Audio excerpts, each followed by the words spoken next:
Three, two, one.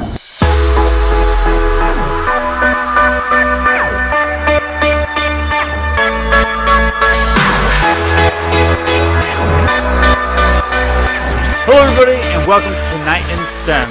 This is the show where I interview professionals in the field of, well, science, technology, engineering, and mathematics. I'm your host, Juan Zepeda, and this is another episode where I'm going to interview I have a special guest, first generation college student, was born and raised in San Diego. Parents are from Vietnam, and graduate from UCSB in 2011, and now works at Autoliv. So I'd like to welcome Thien Nguyen. How are you doing today? Hey Juan, I'm doing good today. You doing good? Yeah. So I'm doing awesome.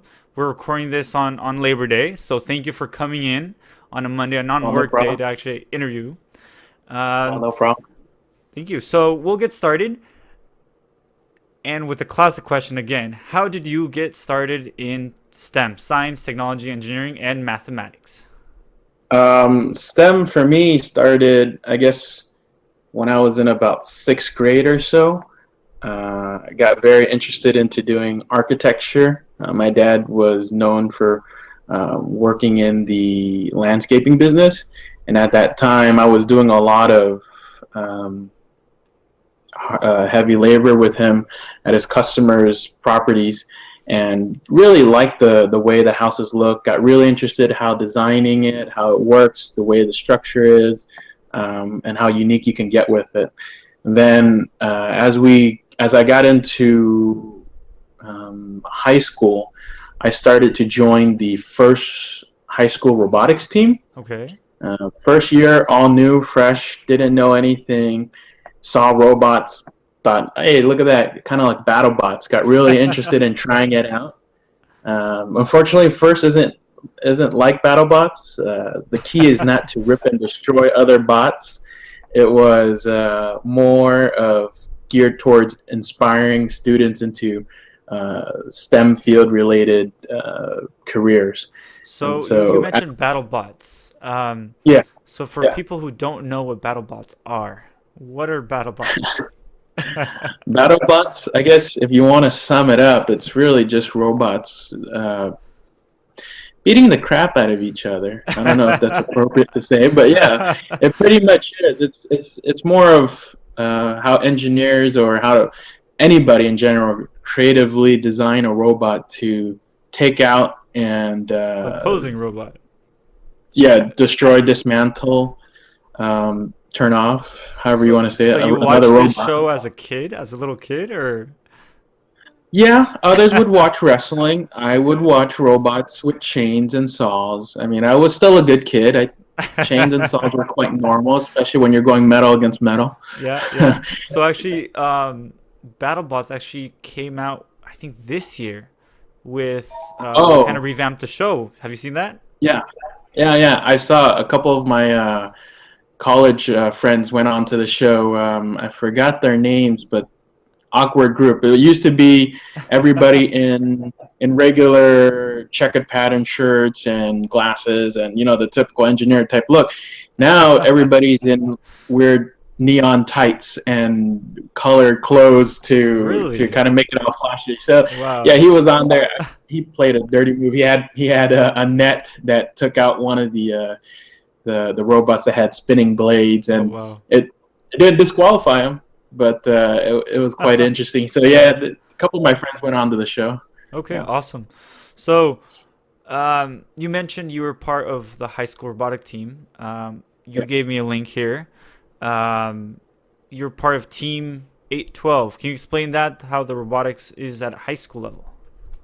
yeah. So first, the goal for first, in my opinion, was to inspire a lot of young students into getting into STEM field careers.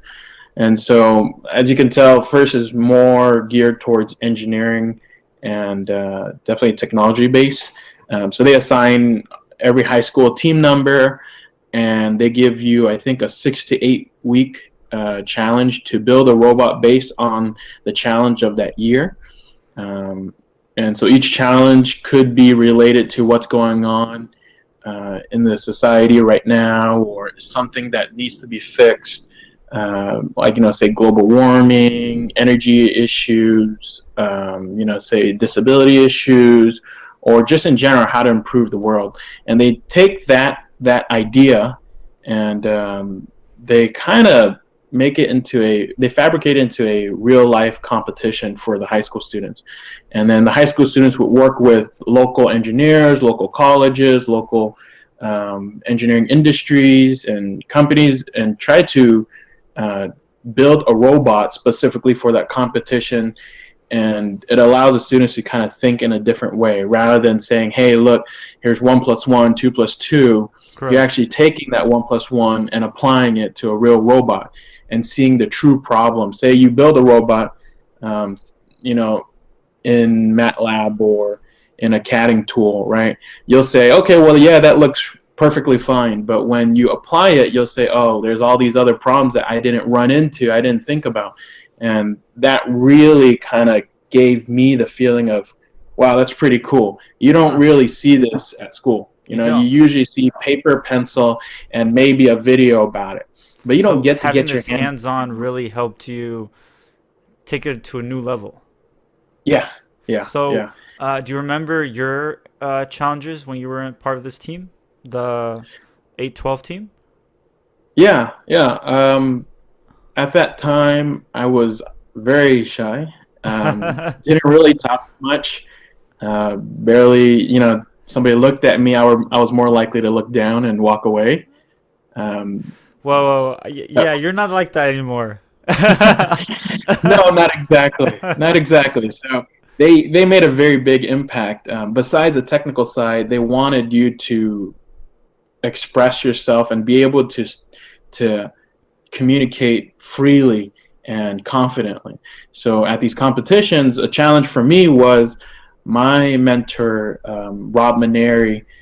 He said you can't stand there and get people interested in your pit area and take a look at your robot and the stuff you've done. You'd have to go out there, shake their hand, and drag them in, or pull them in, right? You want to persuade them in.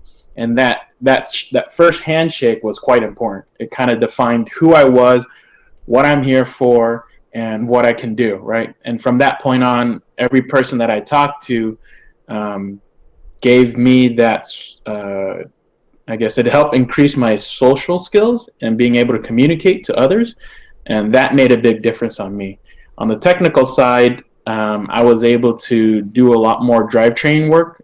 Back then I was interested in mechanical engineering and how to build the structure, how to put the gears together, gear ratios, all of that, CADing, that all came in one package. And that's what I really worked on the technical side back in high school. So that's part of, the page is loading here.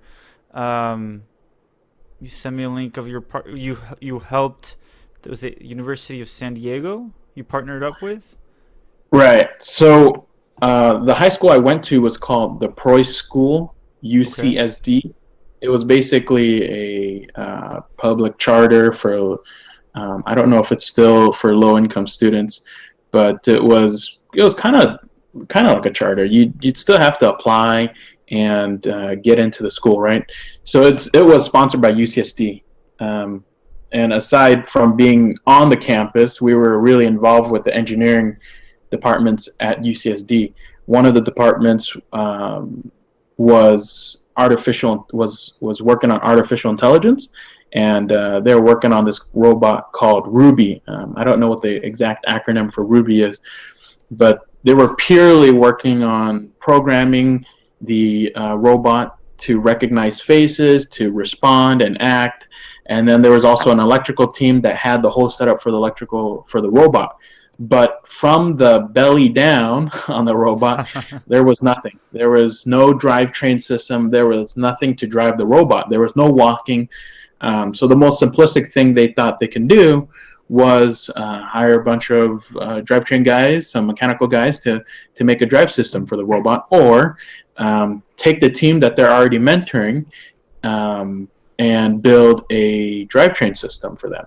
So Oh, what we okay. did was build a drivetrain system for the artificial intelligent robot. And at that time, I got a chance to see a little bit more than just the mechanical side, but see the programming side, the electrical side, how it all comes as one in unison. So that's how we worked with UCSD. We did the drivetrain system for their artificial intelligent robot. So I know you went on and went to University of California, Santa Barbara. Um, but how did you decide what major to be? It seems like you knew you already wanted to be in the STEM fields, but why Yeah. engineering? Why, in your case, why electrical engineering? So it's kind of quite funny because I didn't intend to go to UCSB, Really? but Okay. my sister was at UCSB, and I thought, maybe she's there, my parents would be happy I'm there, then I could watch after them, vice versa. So UCSB it was. So you're the Didn't big know brother. that it was a yeah. Didn't know it was a special school for after school activities. But so I went there, and I immediately applied for engineering. I knew exactly what I liked in high school. I knew exactly what I wanted to do. Um, I want to have fun when I'm in at But work, why right? So electrical? Why not obviously, mechanical? Why not computer engineering? Why electrical engineering? well, that was a 50-50 for me. I did a bit of electrical work in high school. So when I went to UCSB, I said mechanical engineering was going to be my first pick, and then electrical. Then UCSB said, hey, the department for mechanical engineering was quite full. Would you like to choose electrical? I said, why not? Let's try something a little bit Wow. different. I got a nice little whiff of it in high school. I said, let's give it a try. If it doesn't work out, I can still try mechanical. So in a way, you can say And I did that it. UCSB kind of chose electrical engineering for you. Well, no, because Yeah, but you said it was a second choice. It was a second choice. it was second Okay. choice, but I don't see it that they chose my second choice. Even though they guide it that way, they kind of opened this another door for me because I've never seen electrical engineering in this form. Hmm. It's always been high level electrical engineering. So as I got into the classes, into the school a little bit more, into the subject a lot more, I started seeing other parts of electrical engineering that I didn't know you can achieve better than in mechanical engineering. Vice Okay. versa. I mean, in high school, I could see certain mechanical engineering things that were going to be better than electrical, and then in college, I could see some that's electrical more than mechanical. Okay. But I basically got a new door to see other things. So. That's awesome. So, um, I know you had an internships. I don't know if you had more than one, but your one of the internships we're gonna focus on is you had an internship with Autoliv. How did that go? How did you get that internship? And then I guess after you answer that, we'll go into what is Autoliv. So I got my internship through UCSB career, one of those career fairs. Okay. I went through because Los Ingenieros at UCSB was announcing that there's this fair, and I decided, hey, give it a try. Did it a couple times already. This doesn't hurt, especially during their third to senior year. Give it a try. So I went in, looked at all the companies, saw this company, decided to look into a little bit more. From what I understood, what they were advertising at the fair was that it's a night vision system for automotive. And I thought, hey, that's pretty cool. It's not exactly defense. It's not exactly medical. It's in the automotive, and I like cars. Let's give it a try. Send something and see what they say. So I submitted a application with them, my resume, the whole shebang, and I didn't hear anything for a bit of time. So I thought, after a good week and a half or 2 weeks, I thought I'd give them a call instead of emailing them, be a Okay. little bit more Something different. personal. Right. So give them a call, try to be out of the box, be a little different. Talk to the HR, and she said, wow, you're actually one of the first that called us back. Wanted to follow up with you. You were one of the few students that we wanted to talk to. So I had a phone interview. After that, the next day, I think I had a phone interview with him, and the phone interview led to a chance to come into the facility, take a look at the facility, talk to one of the systems engineer, with the engineering director, and one of the managers here running the production line. After that, they said, we'd like to offer you a chance to do an internship. So I said, let's do it. It was my last year. It was a little scary for me because I wanted to do it during my third year. But I ended up doing my internship in my fourth year. Kind of made it feel like it was just a lab. You're going to be late. You're late. Doesn't matter. Hours didn't matter. It was what you were learning. So you're there late. I was here late. Most people 8-hour shifts, and then I was here more than 8. But it was kind of nice. And by the end of that internship, the engineering director asked me, how'd you like it? Did you want to stick around? We'd like to give you a chance to work with us as a team. I worked well with the team, so they offered me a full-time job. And ever since then, I've been here at Autoliv. So congrats. So how long have you been at Autoliv? I've been at Autoliv for, I'd say, 4.5 years. 4.5 years. Almost 5. Awesome. Yeah. 4.5 years, almost 5. Yeah.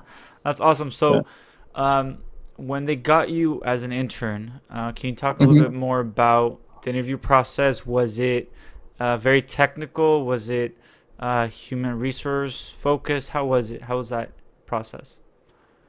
It was a little of both. Up front, the first phase was obviously through the HR, getting to talk to HR, see if I qualify, if everything looks fine, how do I check out fine. And then the next stage was the on-site, talking to the systems engineer, and he kind of gave me the full rundown about what the company does and why am I interested and what am I going to get out of it. And the next step was from there. He asked a couple of electrical engineering questions, some technical questions here and there to see if I can answer them. And from there, go ahead. Were these questions more like, here's a problem on a paper, solve it, or is it more like dialogue type of questions? It was both. Okay. It was both. There was one that was technical on a paper, and then there was obviously a dialogue to find out my character. The one on the paper was quite interesting. I didn't know how to exactly answer it, but I knew at least 3/4 of it. And he was very open about it, and I'm sure other interviewers would be like that too, knowing that it's an internship, it's a student to learn. They're expecting for you to not know everything, but they want to gauge where you're at. So they asked me the question. I went as far as I could. Then the drawing that they showed me had some details around the borders, and coincidentally, I took some CAD work classes back in high school, so I applied that during my interview. Try to take some of what I learned in the mechanical side and apply it to the interview, and it worked. And some of the stuff that I didn't know was supported by some of the mechanical engineering I did. Then after that, he said, okay, sounds good, no problem. Let's go take a walk, go tour the facility, go meet some of the engineers. And that was my first chance to give a good impression to people. This is who I am. This is what I want to do. Correct. I'm really excited to be part of your team. Yeah. So let's dive into Autoliv a little bit more, what they do, maybe high level, and then we'll dig into your specific department. Okay. So Autoliv, it's a very big company. I don't know the exact number and when it started, but our headquarters are in Sweden. The sole purpose for Autoliv is definitely saving lives. There's a couple different branches inside of Autoliv, the active, the passive, there's the active and the passive safety. We do all these safety features, safety systems, airbags, side airbags, seat belts. You'll see that one of the few systems on that drawing that you're looking at right now, there's a hood airbag, and we're one of the first to do that. Volvo's the one that has it. So if a car was going to hit a pedestrian and the pedestrian hits the windshield, the airbag will come up, inflate, and reduce the amount of impact that pedestrian's going to hit on your windshield. Really? So That's actually really, I haven't seen that before. Yeah. You could probably see it if you YouTube it or look online. I'm sure it is there.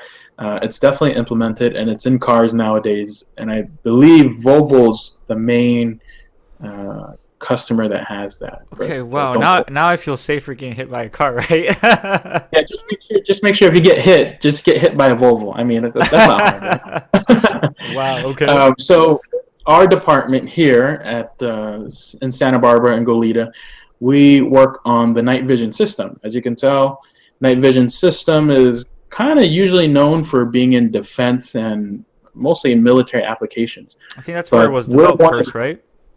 Right. It's one of the first fields that was developed for. We took that and applied it to the automotive side. We're one of the first, actually, I believe the first to implement the night vision system in automotives, in cars.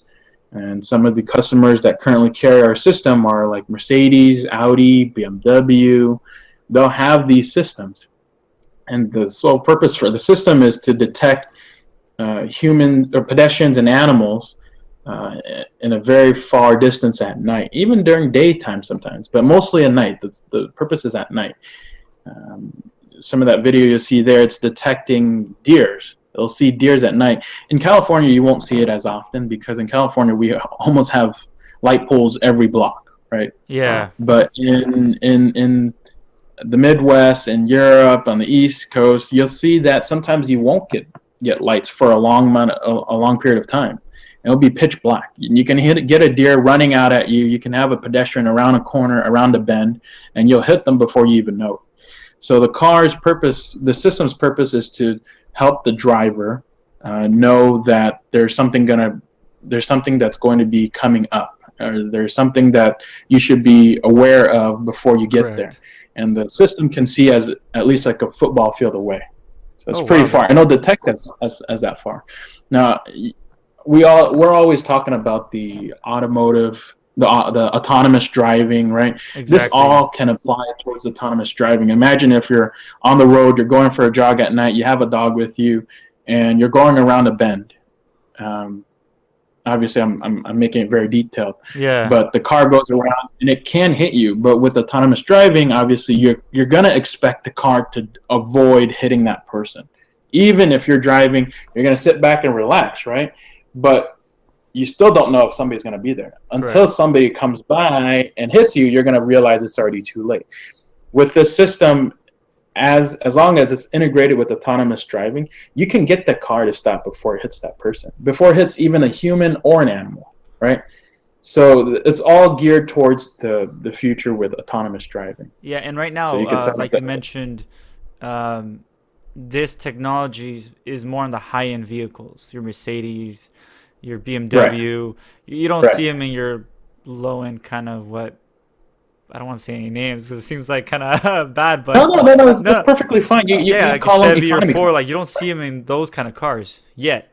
Right. So you'll usually see them in luxury premium cars. Correct. There we go.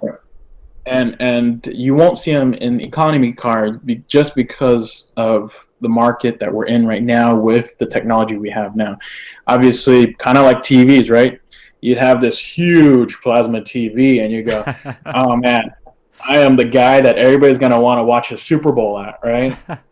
And then 10 years later, now you're the guy that nobody wants to go watch the Super Bowl at, unless if you have a flat or an LED TV, right? Anything with the word LED, blue or ultra or 4H or HD or something, somebody's going to want to see it. But that's because technology's gotten cheaper over time. As people develop new things get cheaper, parts get cheaper, get better process, better material, better output, better yield. And as a result, cost gets cheaper. So same with say that night vision maybe in the next let's say 5 to 10 years are going to be in more economical cars?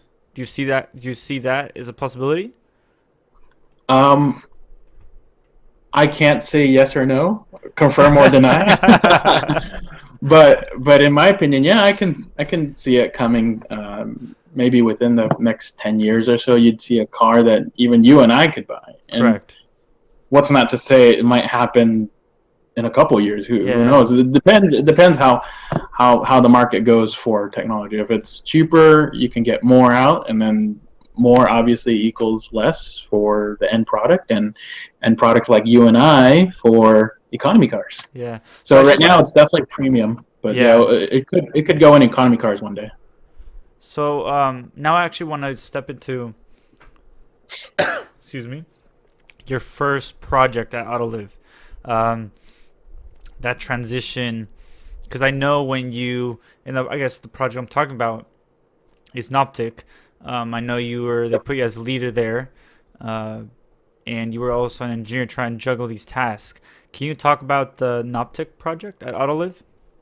Yeah. So just so you have a precursor, I had some engineering work at that time, and I was requested to do some project team lead work with Noptic.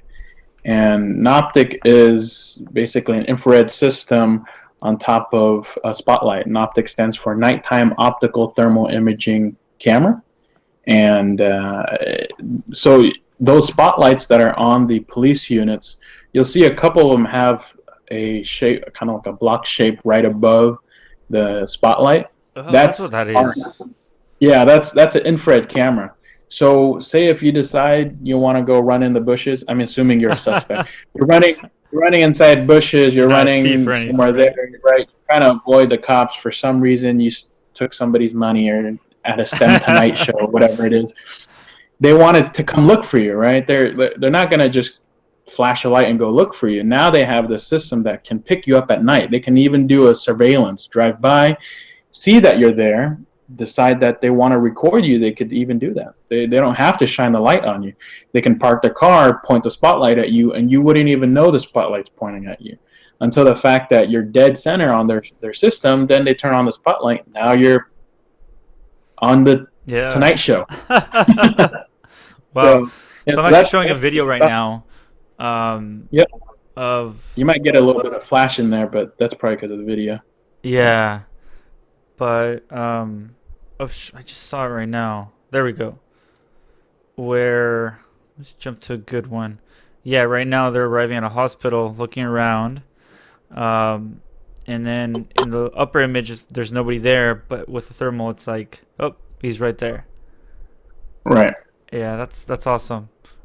So your body is gonna definitely emit this heat that the system will pick up. So even though outside on a visible camera you'll see everything looks kind of like a regular camera, like your eyes, right? Yeah. But with the infrared system, with your body emitting that with a far infrared system that we have, it'll pick up your body heat and it'll show you exactly the contrast between your body and the scene. That's why what you saw there was a human standing in the back, really bright white, but everything else was kind of like a dark because we set the settings like that. The system's not only known for catching suspects, but it's been known to save lives the same way our regular systems on cars saves lives. There's instances where a girl was probably either passing out, drunk, or something like that, or an elder who has an issue with remembering things, and they go out for a walk, they forgot where they are, they end up falling in the grass or somewhere that you can't see them, and you're going on a search for these type of people, and you can't find them. But with the system, it kind of, I wouldn't say tenfold, but it could tenfold increase the effectiveness in searching in a search and rescue. Correct. You You're more take your car visible. out, you kind of do right. You do a breeze through and kind of and sweep through, and you'll find somebody in the field. You could say that could be an animal, that could be a human, rather than sending a whole group out and start checking the field, right? Yeah. Even gunshots and footsteps, they all leave something behind, right? When a gunshot heat, happens, right? the heat, right? You can see that. You can see the shells, right? You could see if somebody burned out. Some of those videos that you'll see online there, when we did a drug scene, right? You'll see that somebody burned out. You could see exactly where the burnout was. You could see exactly where the drug were tossed, because it has definitely a temperature difference between the scene and when the suspect was holding it. So that heat signature actually, wow, okay. It picks up Well, quite that well. is very helpful for those kind of cases. For good in finding thieves or even suspects or even lost or elderly people. Yep. So I want to jump into your next project you did called Pathfinder 2. Um, so why Pathfinder? Why that name? Is it because you guys use the Pathfinder like the vehicle first? Was that implemented there? Or why Pathfinder 2?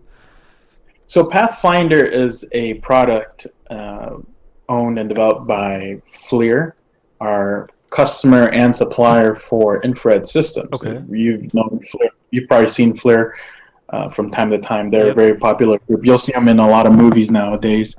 And so FLIR had the Pathfinder 1. I don't know the exact origin for the word Pathfinder. I know it's a play on words, obviously. Okay. Pathfinder. Yes. Oh, that I didn't see that. And so for us, it was supporting the upgrade. We supplied the camera for Pathfinder 1. Okay. And I wasn't here when they had Pathfinder 1, but when they had Pathfinder 2, I was requested. I did well in the Noptic project, and it was obviously there was bumps in here and there, and that's quite normal in every project.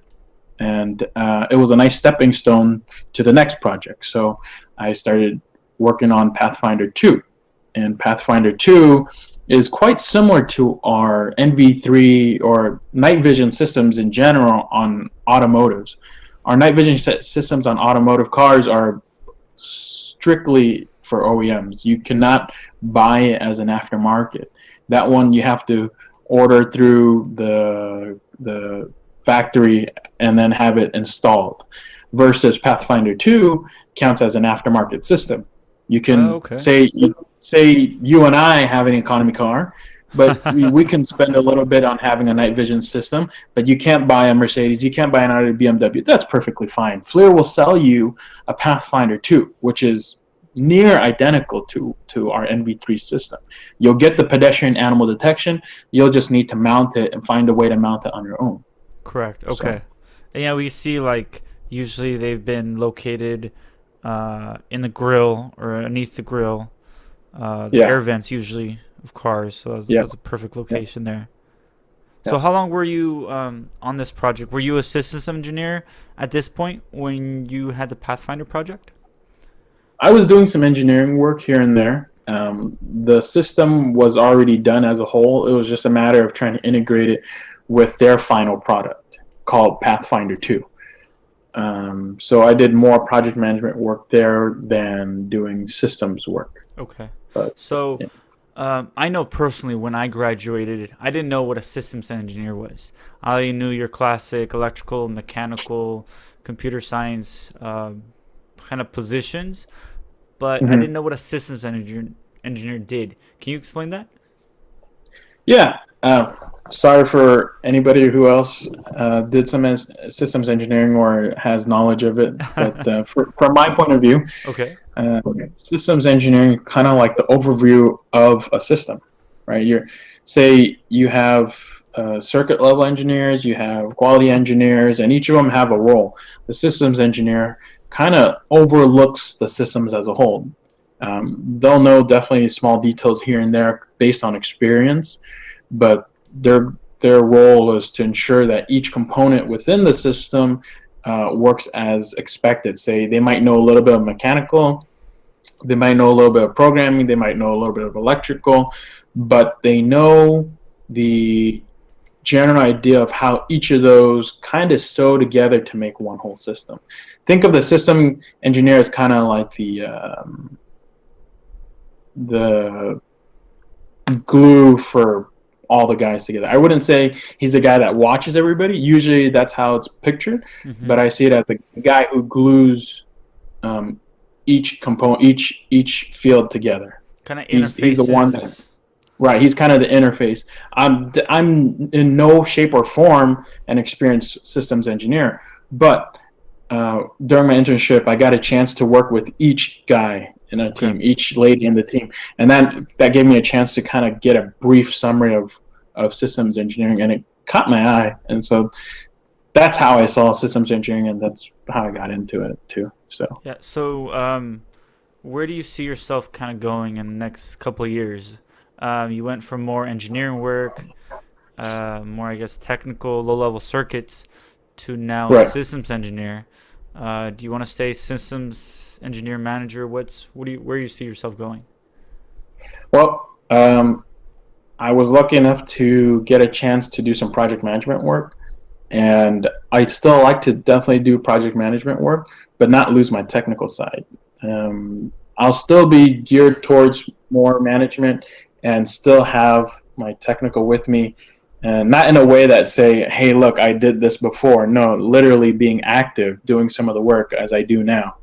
So doing some of the technical work, I wouldn't say 50-50. I think maybe 70-30, 70 with management, 30 with engineering, depending on the time of the year, depending on my task level. It'd probably be more management related, management geared, and less technical. But say if the project's done, it'd definitely be more technical geared. It'd be flipped. It'd be 70-30, and the purpose of that is so that I still have that knowledge running in my brain, still running, so that I can be connected with my team members. I don't want to be the guy who just says, "Hey, I'm going to manage you," yet know nothing about the system. Correct. Right. Correct. That's the purpose. I want to be a technical project manager, a guy who can say, "Yes, I know what you're going through. I can understand what it takes. I understand how much time you need, and and what resources you're going to need." Correct. Rather than just asking only. And that's So, actually the most Go ahead. valuable thing of a person of that caliber, to understand, okay, yes, both the high level, but also kind of correlate and understand what the lower positions of engineering kind of they do, what they do, and understand that, and not Right. be just stuck at the high level, just make decisions kind of blindly. Because we've Right. all also, well, I've personally met a lot of people like that, and it can be frustrating to work with because they don't understand the Right. technical level, why we're doing certain things, and there's this huge disconnect. So Right. Everybody plays a role, right? There's always like an old manager used to tell me. There's the coach, the basketball team. You'll have a Kobe, you'll have a Shaq. I'm not a basketball guy, but you have a Kobe, you have a Shaq, right? They're gonna fight, but if you can't control them, and you're gonna try to be just the guy who controls them, it's not gonna work. You're gonna have to be somewhere in between a teammate and the coach. correct. Being that type of role is quite unique. You have to be able to take each guy's unique talent and glue them together, make the ultimate all-star. And that's how I see it. I never see myself as, "Hey, I'm the manager." Yeah, No, I like that. I'm I a like teammate. that. I'm a teammate. I'm the glue. Correct. That's how I see my role, and wherever I go from there is based on that. So. Correct. Wow. Okay. I like that. So I guess that's a very good spot to kind of conclude our interview. Now we're gonna definitely jump into our hack of life. It's kind of a little tip, a little trick, a little hack of maybe a little advice that our guests have for you guys, of how they've made manage things they take to heart, things they do on a daily basis, their mindset. So I know Thien has one for us today. Thien actually has not one, but two. A little personal quote and a little link I'll share with you guys. But Thien, take it away. Okay. So I guess mindset wise, I would advise think about this stress. Everybody hears the word stress and We they're all like, "Oh, have crap." stress. We all have stress, right? One way or another. You don't get your cake, you're gonna get pissed. You don't do your work, your boss is gonna get pissed, right? But there's two different stress, in my opinion. There's always the positive and the negative stress. Positive is obviously you're gonna go to work. Your manager says, "Hey, you did this wrong," or your senior principal engineer says, "Hey, you're doing this wrong. Maybe you can try it this way," and it kind of ticks you off. But it's good stress. Why? Because it's a development to your career. It's a development to you. Hmm. Don't take that as negative stress. It's good for you, and it helps you be a better you, be a better engineer, be a better STEM field person that you are, right? Or anywhere. It doesn't have to be STEM. Correct. And then it's kind of abstract, but negative stress is obviously things like you're not eating well, you're not relaxing, you're getting angry for something that's not value added, to your life, to your work. Those type of things, don't let it get to you. Kind of sweep them out of the way and focus on the real thing, or take it and make it positive. Say you have, say you don't want to exercise like me, then make it a habit. Say, okay, fine, I'm going to flip the negative and make it a positive. Make it a habit of something that I'm going to do every morning. Say, I have snacks or something you put on the floor, you have to do squats while you eat them, whatever it is. You're taking the negative and you're making it a positive. And the true negatives, like really pissing you off, really stressing you out, sort them out. Say, organize them. Okay, this is real stress that I don't really care about. It's not value added, NVA, non-value added. Let's put it away. Yeah. Whatever is not worth it, put it aside. Focus on the real thing, and then you'll find out that it's quite rewarding at the end when you can have that power to do that. Because when you're at work and somebody's going to piss you off, you're able to say that up front. You're at a event and somebody's pissing you off. You're able to control that because you can decipher between positive stress, negative stress, right? That's good. And that's my mindset and advice if somebody was to ask me out what I would recommend. That's one thing. The second thing was a quote from Elon Musk's his wife, ex-wife. Yes, and his first wife. It's quite unique. I thought you guys might like it. Let me see if I could zoom it in. So actually, I have right now up on the screen for you guys the Business Insider article that kind of shows this, and Thien has a quote from this. Yeah, so I won't read the whole thing. Let you guys kind of review it yourself and read it if you're interested. But it's interesting how she says. They basically ask her what's it like being the ex-wife and what's it like seeing Elon and how's he different, and can you be like that, and are you like that? And it says, can you be determined and be like Elon? Well, her response was, you can be as determined as you want. So what, you're determined. I know, tough life. So what, you're determined. It says, you haven't been racing naked through shark-infested waters. Yeah, you're going to want to be determined to get out of there, right? You can be determined. You could be in blood and rags and waiting for a rescue. That's determined. That's fine. But she tells you to don't see yourself as being, okay, I'm determined to make $1 million. Rather, shift your focus and say, I'm determined and very inspired to do what I love, right? So she is saying Elon loved what he did. He wasn't determined to be a billionaire. He was determined and inspired to do what he loved, which was make a better world. Correct. Make a better thing that he liked to see, right? Rockets, hyperloops, Teslas, all this stuff was all in his head, right?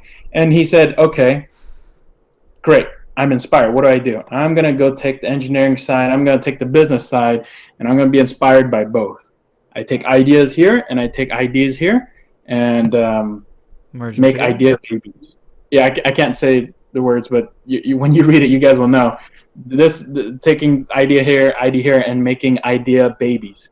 And it made him millions because he was inspired what he loved to do, what he liked. It wasn't because he was ready to make $1 million because he knew he was going to make $1 million, or he was determined to make $1 million. He was inspired what he did.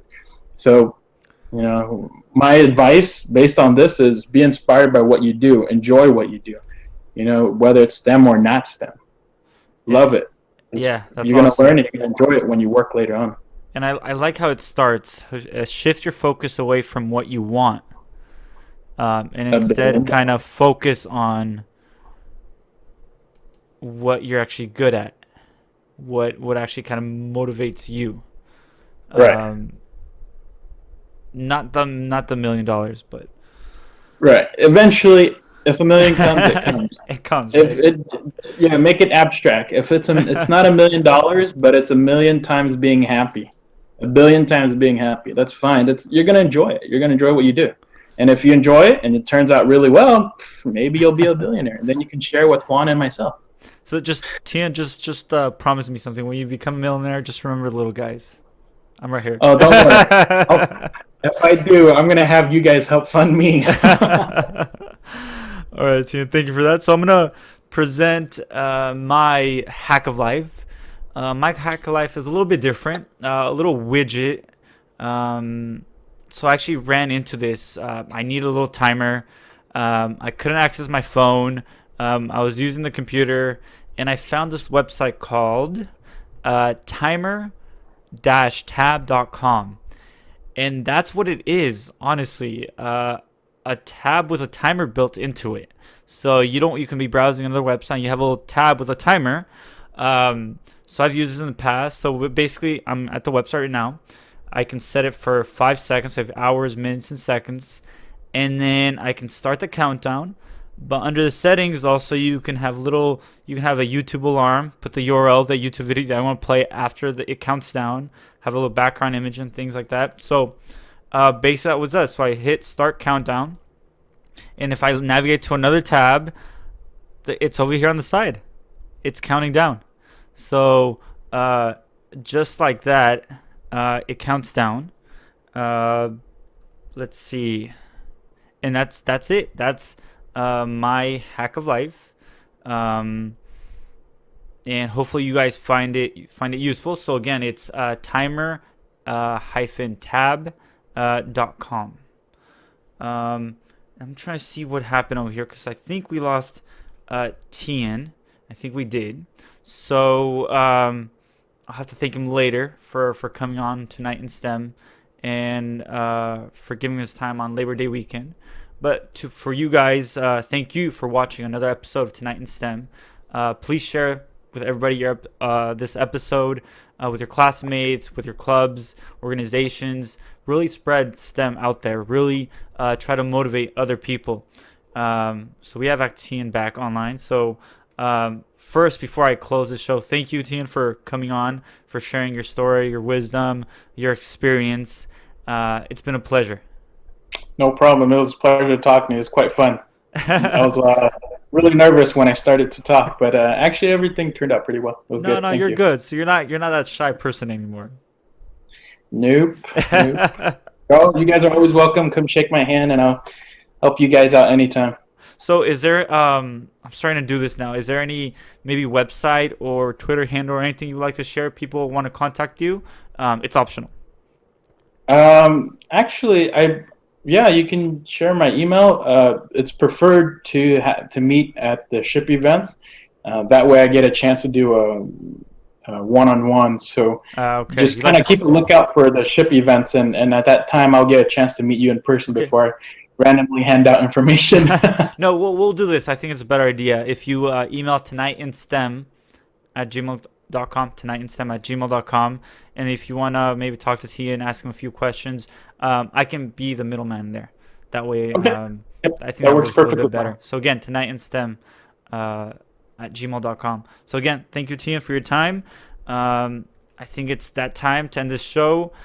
Check out our next episode within 2 weeks. Again, I'm releasing these every 2 weeks instead of every week. With that said, check us out on Facebook, Twitter, and our YouTube channel, tonightInSTEM.com. Thank you, guys.